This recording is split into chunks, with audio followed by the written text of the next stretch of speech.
Sir Kharge ಅವ್ರನ್ನ ಏನಾದ್ರು ಭೇಟಿ ಮಾಡಿದ್ದೀರಾ? ಅಲ್ಲ ರಾಜಕಾರಣ ನಾನು ಯಾರನ್ನು ಮೀಟ್ ಮಾಡೋದಿಲ್ಲ. ಅಲ್ಲ ಸರ್, ರಾಜ್ಯದಲ್ಲಿ ಚರ್ಚೆ ಆಗ್ತಾ ಇರೋದು ಈಗ ಸಚಿವ ನಾನು ಯಾವ ಸಚಿವ ಸಂಪುಟದ ವಿಸ್ತರಣೆ ಬಗ್ಗೆ ನನ್ನ ಚರ್ಚೆ ಮಾಡಿಲ್ಲ. ಮಿಕ್ಕಿದು CM ಪ್ರೆರಗೇಟಿವ್ ಇದೆ, ಅವ್ರು ಮಾಡ್ಕೊಳ್ಳಿ. ನಾನು ಯಾವ ಲೀಡರ್ಗಳನ್ನು ಸದ್ಯಕ್ಕೆ ಭೇಟಿ ಮಾಡೋಂಥ ಕಾರ್ಯಕ್ರಮ ಇಲ್ಲ. ಪಕ್ಷದ ಸಂಘಟನೆ ವಿಚಾರದಲ್ಲಿ ಖಂಡಿತ ಮಾಡಲೇಬೇಕಾಗ್ತದೆ. ಈಗ ವೋಟ್ ಚೋರಿ ವಿಚಾರ ರಾತ್ರಿ ಮೀಟಿಂಗ್ ಆಯಿತು, ಈಗ ತಿರ್ಗಾ 11 ಗಂಟೆಗೆ ಮೀಟಿಂಗ್ ಕರೆದಿದ್ದೀವಿ. That is important. ಮಿಕ್ಕಿದ್ದು ನೀವೆಲ್ಲ ಎಕ್ಸ್ಪ್ಯಾನ್ಷನ್ ವಿಚಾರ, ಲೀಡರ್ಶಿಪ್ ವಿಚಾರ, ಈಗ ನಾನೇನಾದ್ರು ಹೇಳಿದ್ದೀನಾ ಲೀಡರ್ಶಿಪ್ ಅಂತ? ನಾನು ಹೇಳಿದ್ದೀನಾ? ಇಲ್ಲಾಂದರೆ CM ಹೇಳಿದಾರಾ? ಏನಿಲ್ಲ, ನಾವು ಪಾರ್ಟಿಲಿ ಹೆಂಗೆ ಹೇಳ್ತಾರೆ ಹಂಗೆ ಕೇಳ್ಕೊಂಡು ಹೋಗ್ತೀವಿ ಅಂತ ಹೇಳಿದ್ವಿ. 5 ವರ್ಷ CM ಇರಬೇಕು ಅಂದ್ರೆ 5 ವರ್ಷ CM ಇರ್ತಾರೆ, 10 ವರ್ಷ ಇರಬೇಕು ಅಂದ್ರೆ 10 ವರ್ಷ ಇರ್ತಾರೆ, 15 ವರ್ಷ ಇರಬೇಕು ಅಂದ್ರೆ 15 ವರ್ಷ ಇರ್ತಾರೆ. ನಮ್ಗೆ ಏನೇನು ಕೆಲಸ ಹೇಳಿದ್ರೆ ನಾವು ಮಾಡ್ಕೊಂಡು ಹೋಗ್ತಾ ಇರ್ಬೇಕು. ನಾನು ಮಾತ್ರ ಪಾರ್ಟಿಗೆ ಶಿಸ್ತಿನ ಸಿಪಾಯಿ.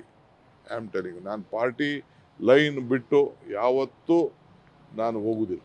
ಸರ್ ನವೆಂಬರ್ ಏನು ಕ್ರಾಂತಿ ಆಗಲ್ಲ? ಯಾವ ನವೆಂಬರ್ಗೂ ಆಗಲ್ಲ, ಡಿಸೆಂಬರ್ ಆಗಲ್ಲ, ಜನವರಿ ಆಗಲ್ಲ, ಫೆಬ್ರವರಿ ಅಲ್ಲ, ಕ್ರಾಂತಿ ಆಗ್ತದೆ.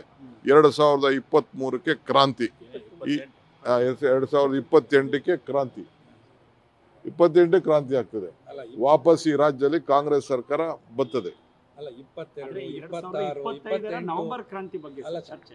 ಇದೇ ನವೆಂಬರ್ ಅಲ್ಲಿ 22, 26 ಡೇಟ್ಗಳು ಕೇಳಿ ಬರ್ತಾ ಇದೆ. ಅವೆಲ್ಲ ಸುಮ್ಮನೆ ಯಾರ ಬರ್ದವ್ರೆ ನೋಡಿ. ಇವರೆಲ್ಲ ಹೋಗೋರು, ಇವರೆಲ್ಲ ಈಗ ಬಿಹಾರ್ಗೆ ಹೋಗ್ಬೇಕು.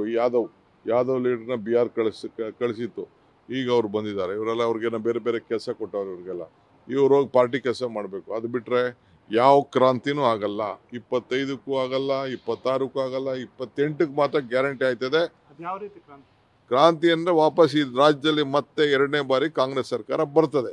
ಅಲ್ಲ ಸರ್, ಈಗ ಆಕಾಂಕ್ಷಿಗಳಿಗೆ ಏನ್ ಹೇಳ್ತೀರಾ ಸರ್? ಯಾಕಂದ್ರೆ 2.5 ವರ್ಷ ಆದ್ಮೇಲೆ ಸಂಪುಟ ವಿಸ್ತರಣೆ ಆಗುತ್ತೆ, ಪುನರ್ರಚನೆ ಆಗುತ್ತೆ ಅಂತ ಎಲ್ಲ ಹೇಳ್ತಾರೆ. ಎಲ್ಲ ಡೆಲ್ಲಿಯವ್ರು ಯಾವಾಗ ಬೇಕೋ ಏನ್ ಬೇಕೋ ಮಾಡ್ತಾರೆ, ನಡೀಲಿ.